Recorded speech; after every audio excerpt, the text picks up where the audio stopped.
Jesus, man or prophet, or God, or man and prophet and God. All of them. It's the Why Do Christians podcast. Wow. Prophet, priest, king. Prophet, priest, king. PPK. You got the PKs and you got the PPKs.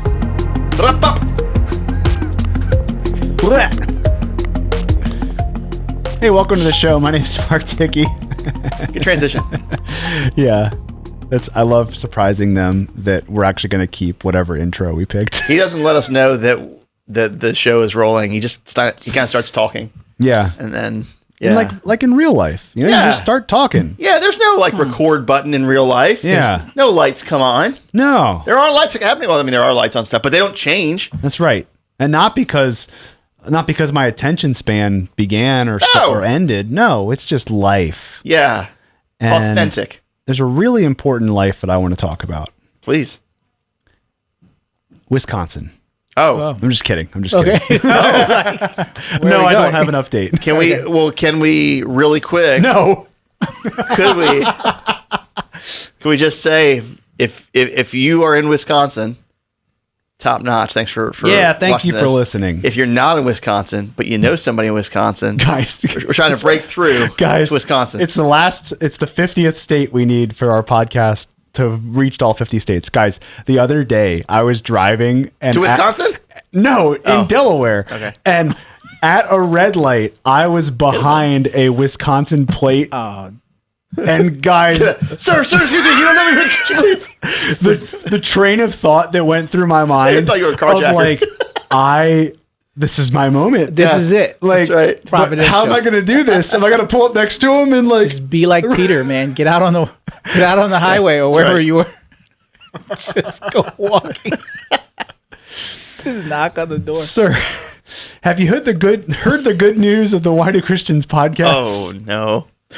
Oh, would have been great. Hey, what a story! That would have been amazing. You look like you're on the up and up.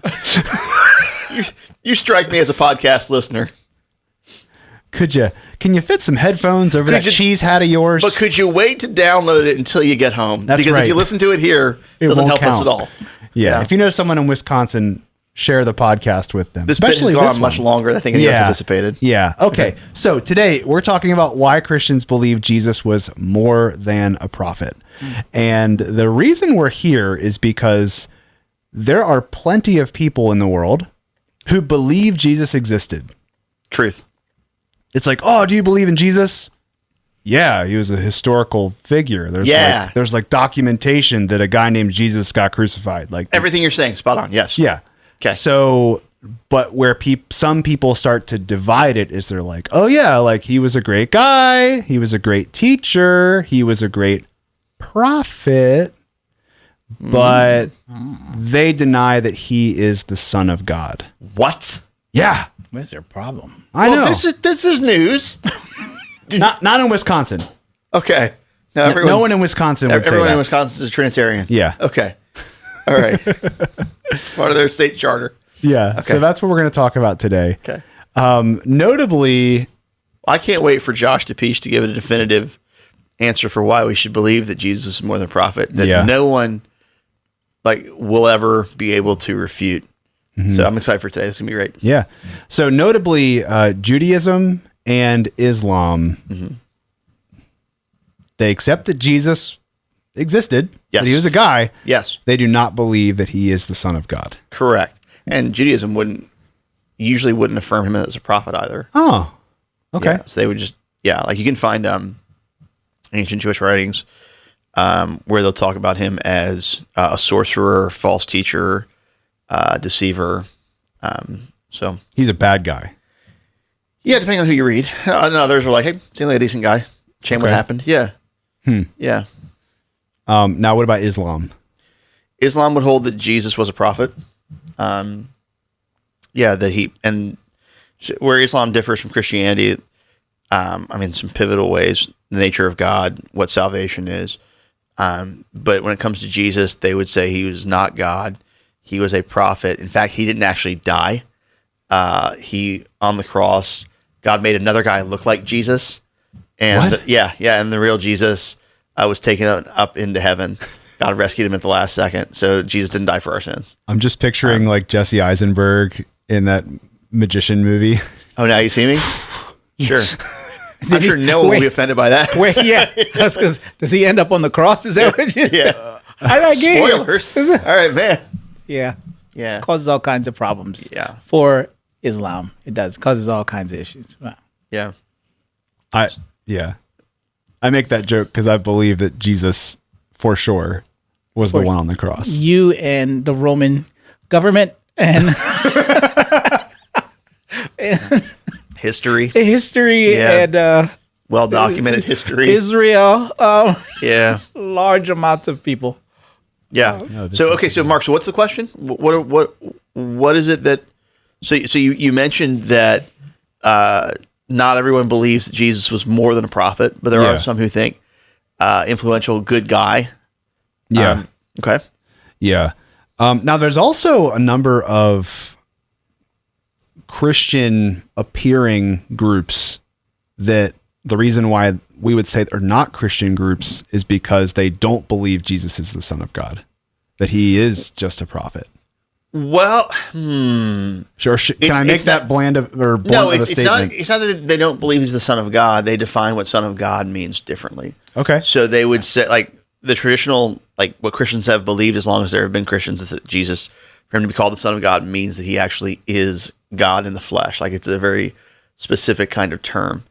If you were to look at Mormonism, Mormonism believes that Jesus is a son of God. One of many, like Lucifer was his brother. Yeah. He's not God. He works with God, but he's definitely not the same article as God. Jehovah's Witnesses also believe that Jesus was and is not God. Wow. Like a minor god. Yeah. It gets it gets wild. I don't know. For the person who might be a new Christian who's listening, I just have to verbally process how wildly different that is from what the Bible says. If you haven't read your Bible, So that is so opposite.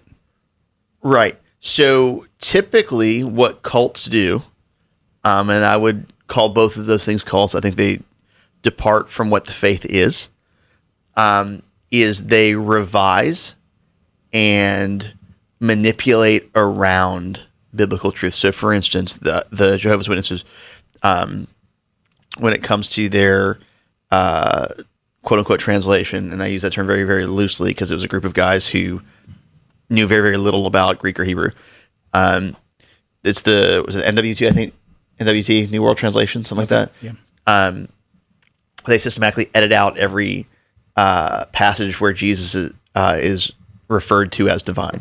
Interesting. Yeah. And, that's not uncommon. Like, because the scriptures contradict the movement, and so those trying to start the movement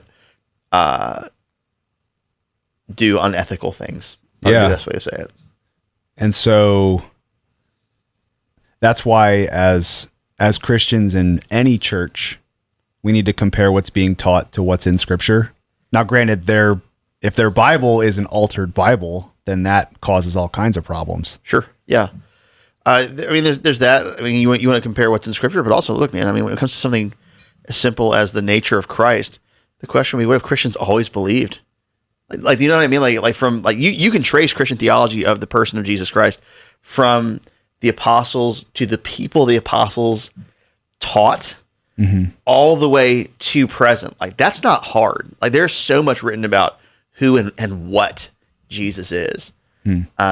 So, if we're going to say, all right, here we are, I'll pick on Jehovah's Witnesses, and they started in the 1800s, right? So, if you're going to say for the first 1800 years of the religion's existence, people got it wrong about what God is, you had better be able to back that up. And if you're a Jehovah's Witness, thank you for watching. I would just challenge you and say, like, that's alarming that suddenly here's a group over here that suddenly got it. To me, that would indicate the religion is probably unfounded. Yeah, and that also indicate some terrible things about God, right? Go with that. Yeah.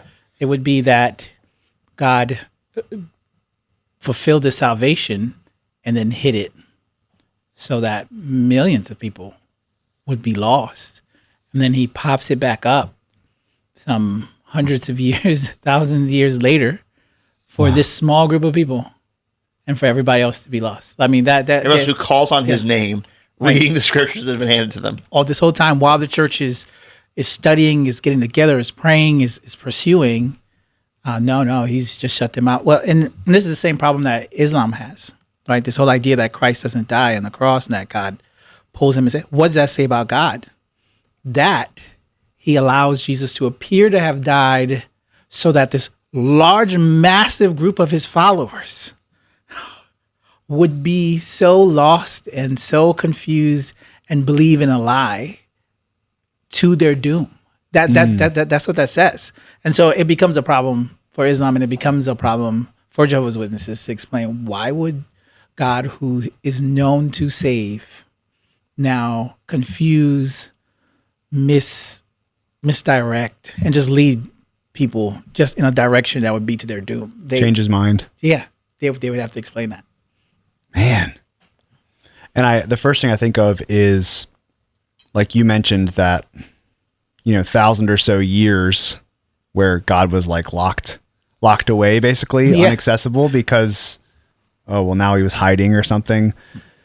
I guess you would have to somehow explain every miracle, every act of God, everyone in that period of time. Yeah, and you have to explain the what advancement of the gospel, just as simply preaching of that Jesus Christ is God and how that spread over the world. But they don't have any good explanation, so it just creates all kinds of problems. Yeah, and if I could also just really quick, I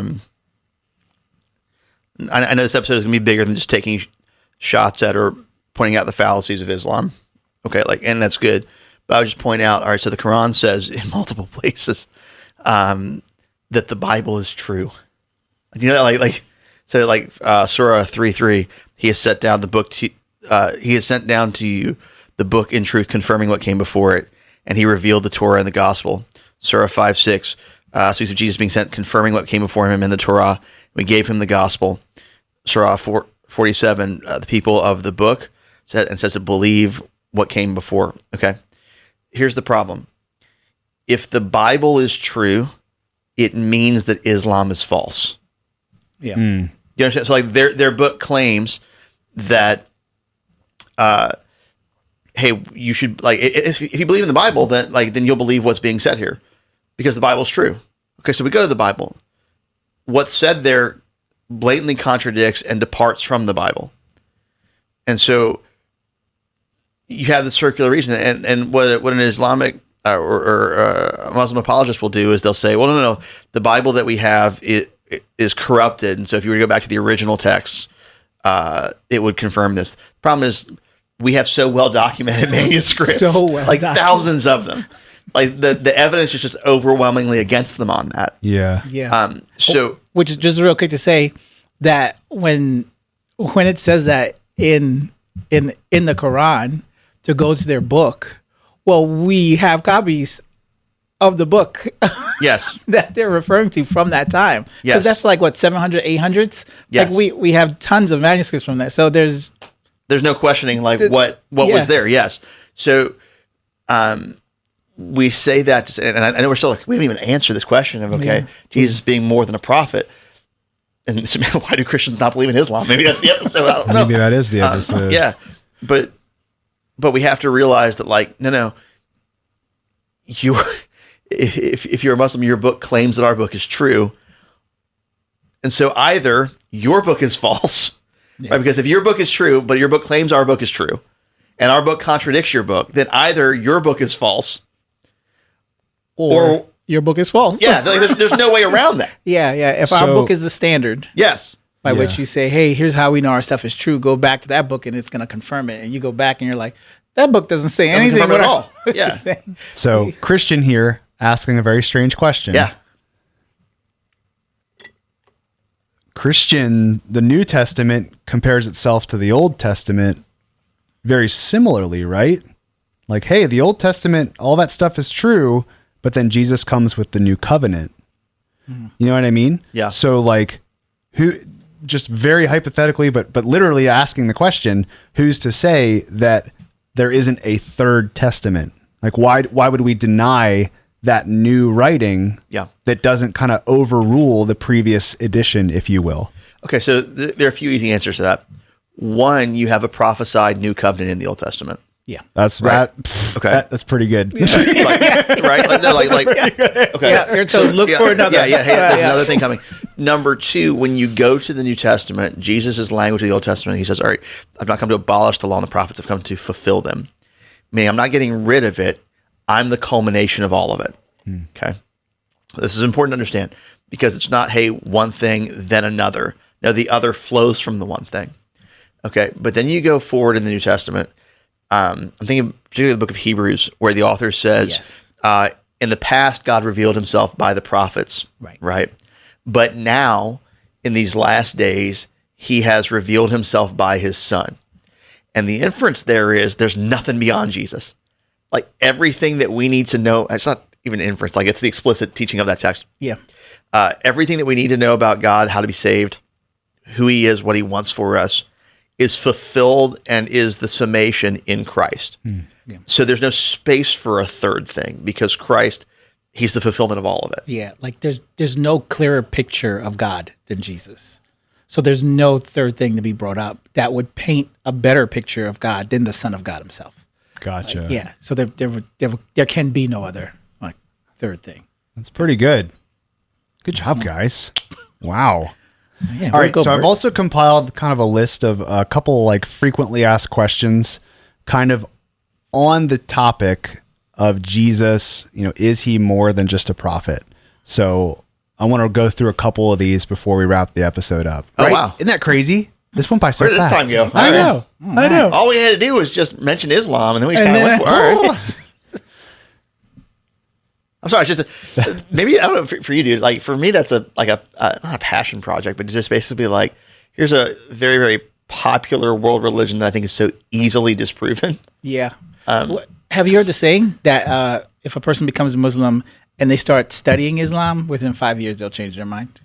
Wow, no, I haven't heard that. And that Islam's actually going to a downturn because for a long time there was no internet where you could critically engage this religion. Oh. But now there's all this critical like questioning, like look at your text. We have all that now, and we could start really asking them serious questions. Man, praise God for fortunately, there's not any good answers coming up.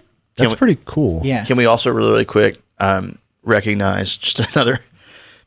The reason this is fresh in my head, I don't know if I told you guys the story on the show or not before, but I was on a plane a few years ago, and I was sitting next to a guy who came up that he was a Muslim, and he proceeded to try to do a common, not evangelistic, but sort of proselytizing tactic, which was like, hey, let me try and find common ground so I can begin to sow seed and convert you. And a very, very common one is, hey, let's talk about all the things that we have in common. Hey, you believe in Jesus? I believe in Jesus too. Like, hey, like you believe in Moses? I believe in Moses too. But I knew the fallacies of what he was saying, right? But he would say things like, like I believe that Jesus went to heaven and he's coming back one day as well. Yeah, but the entire reason that Jesus went to heaven is completely different. Like our faiths are not congruent. When it comes to Islam, here's another one. Think about the nature and spreading of the religion. There's no historically there's no denying. Okay, how did Islam take the places of the world that did? Bloodshed and the sword. Absolutely. Like there is no, hey, how did this spread? That's very different than the gospel of Christians being willing to die passively, peacefully, and lovingly to attest to a faith. The entire like when people sometimes they'll make this claim, all religions are basically the same. No, they are not. And these two religions, while one tries to pose as congruent, is very misleading and very false. Yeah. It tends to gain space with folks through popularized now, longing for social acceptance, tribalism. But like what Josh talked about, this idea of like, if you study it within 5 years, more and more people are leaving it. It's because it tends not to spread through study. Yeah.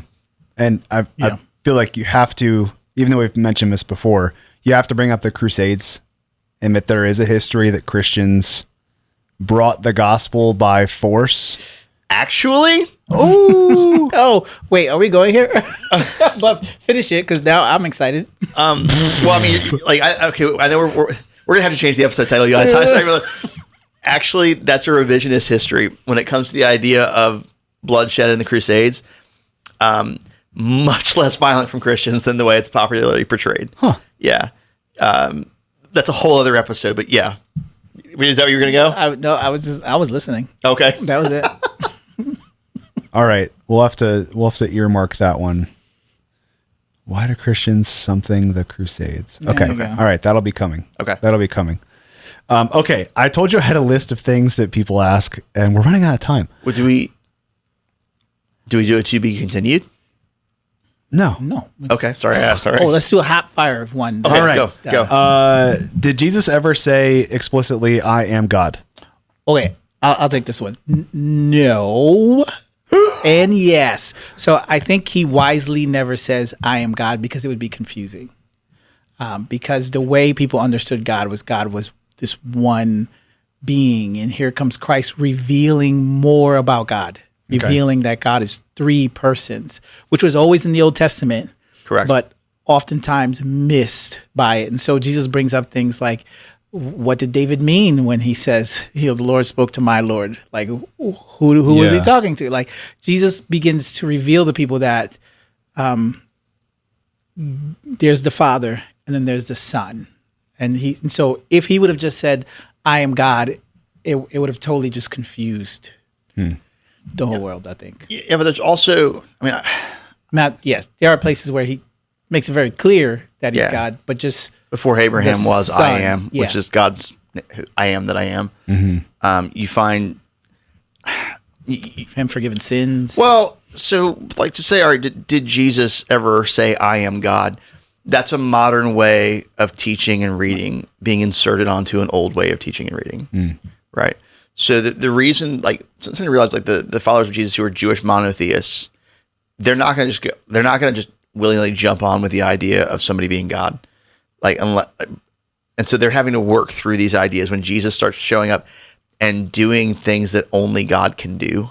Mm-hmm. So, for instance, like more than a prophet, right? So, like, you can think about, like the gospel is just littered with this. Jesus claims to forgive sin. Only God does that. Jesus knows the thoughts and hearts. Only God does that. Jesus receives worship. You only do that if you're God. Right. Jesus. Oh, here's a one. Jesus walks on water. All right, for us, we're like, okay, cool, neat miracle. No. Like Job 9 talks about this idea of God is the one who treads on the waves. Like any Jewish person is going to see this in the first century, these actions of Jesus, go, oh, this guy is more than a man. He is God. He's the Son of Man from Daniel, which is Jesus' term for himself, which has to do with his divinity. Okay. Yeah. So there's not a clear sentence In the sense of like we would like it to be like that. Right. Yeah. But there is definitely clearly. It's pretty clearly there. Yeah, Okay. And clearly taught. Yeah. Yeah. Did Christians add to the story of Jesus to make him into God? So, like, was the kind of asking, was the Bible tampered with to make it say this stuff? I think that comes from when people say like Paul came later and twisted. Yes. Yeah. Did all that, but no, I don't see how, like, just based on what Burt said, some of the things he shared, how Jesus wasn't clearly stating that he's God. It's like there in the life of Jesus. Yeah. That In his words, in his actions. Yeah. So to infer that Christians later added the idea, what you have to do is throw out the majority of the Gospels. Yeah. Mm-hmm. Right. Like, because the miracles point to Christ's identity. Right. So, like, go ahead. I was gonna say, I mean, even at the very beginning, John 1:1, you get this very clear from one of his 12 apostles. In the beginning was the Word, and the Word was God, and the Word was with God. Like, and this Word made himself known to us, like came and lived among us. I mean, it's right there at the start. Yeah.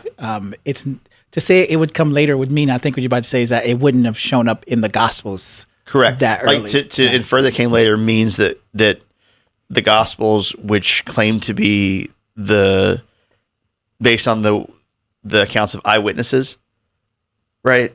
That those accounts are falsified, right? So it's not simple as being like, hey, yeah, there's the Bible given, and then a few hundred years later, people came up with the Trinity. No, it's inherent in what the stories are. Does that make sense? Yeah, and I mean that's also meaning we're discounting or not even counting in the Old Testament prophecies. Yep. That a child will be born, he'll be called Everlasting Father, Son of God. I mean, like all these grand names that apply to God. And so it's saying there will come a son who will have these things: marvelous, wonderful, everlasting Father. Well, yeah. Only one person carries these names. And so to say that, they came later, well, you would have to throw out all the Old Testament prophecies, all of the some pieces of the Gospels. I mean, and wouldn't there be other groups who believe the Messiah hasn't come yet? What do you mean? Like, I guess you have you have those who like are Jesus, waiting, like that Jesus was kind of fabricated to be the Messiah, and that's why people think he was just a prophet. I'm sure I'm understanding the question. I guess Jewish people don't believe that Jesus was the Son of God. Mm-hmm. So the stories, the miracles were all embellished or fabricated to make him into the Son of God. Would Jews would say he was a prophet? No, not at all. No. Like nothing. nothing. No, like, I mean, you're going to have to claim that the Gospels are lies to make that. Yeah. I think the evidence is very, very good that they're not. Like, there's crazy things. Like, we talked about this on the show before, right? Yeah. Here's details in the Gospels that are attested to by other ancient sources who aren't Christians. Why do Christians believe the Bible is without error? Yeah. Why do Christians translate the Bible? Might have some stuff. No, well, I mean, there's that one. There was why do Christians believe in the resurrection? I think was another one. Okay. But I'm thinking I forget the guy's name right now, but there's one of like an ancient historian who documents, like not a Christian, who documents the darkness going over all the land when Jesus died. Oh yeah. So there's all kinds of stuff that just square up with this life that Christians can't really just create. Mm-hmm. When it comes to Judaism, by the way, just something else to know, like when Josh earlier talked about this idea of like, hey, Jesus is pointing them towards things that were already there in the text without like tripping them up, even though he did trip them up, but just in terms of like, hey, what do you guys do with this? The Son is in the Old Testament. Right. Like God, this is not a New Testament invention where like people are like, oh, Jesus was calling himself the Son, so what do we do with that? No, like for instance, this is Proverbs. So this is Proverbs 30 verse 4. So a little bit less than 1,000 years before Jesus, right? It says that, listen to this, okay? Talking about God. This is Proverbs 30 verse 4. Who has ascended to heaven and come down? Who has gathered the wind in his fists? Who has wrapped up the waters in a garment? Who has established all the ends of the earth? Okay. Clearly God. That's okay. End of the verse. What is his name and what is his son's name? Surely you know. Like the Son shows up. I mean, you can find the Lord's like the Lord speaking to the Lord in the Old Testament, or God speaking to God. I know there's been there's times when I forget what the word is for it, but when God appears before people, theophany. And they're like, okay, but this, it'll say something like an angel appeared, but they believe that this angel specifically is the Son. Theophany. Okay. Yeah. The angel of the Lord is what you're talking about. Yes. Yeah. The commander of the hosts of heaven. You find with Hagar in the wilderness would be another one in Genesis. where the angel of the Lord appears there and speaks with her. Now, God is in heaven, but the angel of the Lord is there. And when she talks with him, she identifies him as God. God has seen me in my distress. Yeah. And so that's, to put it bluntly, is Christ showing up in the Old Testament. Yeah, not every time that term is used, but there are certain instances of it where you kind of have to glean that. Strong belief that this... Sinai would be another. God speaking, and the angel of the Lord is speaking. And actually, Josh referenced John 1 a little bit ago, where it says, we have seen this, we have seen the Son and beheld his glory, right? That term glory is hearkening back to God's nature revealed in Exodus, is it 32, I think? Or 33, where show me your glory, right? That's John's claim. Hey, who God is, he has shown us, he's actually lived among us. So like, it's just so inherent to what the stories are. Yeah. Yeah. One of my favorite ones is Genesis 18, I think, where God is speaking to Abraham, where when the three men come to speak to Abraham, and the two leave, and the two we're told are angels, and the third one who stays, we're told, is clearly God. Yes. Right? And that God is speaking to him. God is having a conversation, and then it says that God leaves to go destroy Sodom and Gomorrah. It says while he's there, if you read that verse, I think it's in verse 33 or so, or down there, verse Genesis 19, verse 24. If you read it, it says the strangest sentence. Bring it up. Let's go. It says, the Lord rained upon Sodom and upon Gomorrah brimstone and fire from the Lord out of heaven. Double lords. The Lord, who just left Abraham, stands in front of Sodom and Gomorrah and is raining fire from the Lord who is in heaven. It's, I mean, like, so. Huh. Okay. Right. So I've you never start thought of that seeing before. this, like, oh, and they're both being called God. And so these pieces are always clearly there. And this would, to complete the Trinity, the Holy Spirit hasn't come yet. So that's why, like, Well, the Spirit shows up temporarily in the Old Testament. He tends to, but it hasn't been given. Like, it's not just like abiding in us. Here. Right, Correct. Through, Yeah. till Jesus. like he comes upon people in specific moments for specific tasks.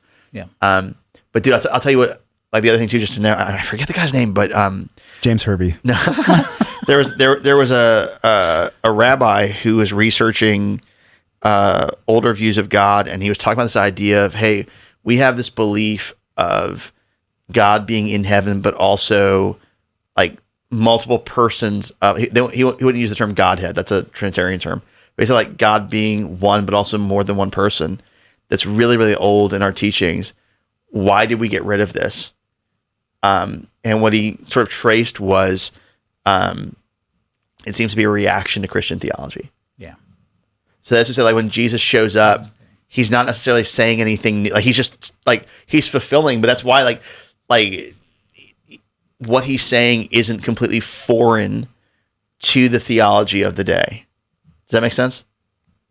That's wild, right? Yeah. Yeah. All right. We got to wrap the episode up. That was supposed to be our hot fire section. Oh, sorry. That was, yeah. But before we wrap up, the topic was, why do Christians believe Jesus was more than a prophet? Yeah. I want each of you to give me your elevator pitch of why you believe it. Rock, paper, scissors. I just pointed at Josh. Okay. Okay, Josh. Yeah. Yeah. I mean, he clearly stated what would happen in his life. And I have not met a man who can clearly state what will happen in his life, and it goes exactly as he said. And he clearly stated he would die and come back in 3 days. And I've not met another man who said that and then have other men give up their families and their lives to say that they saw him rise.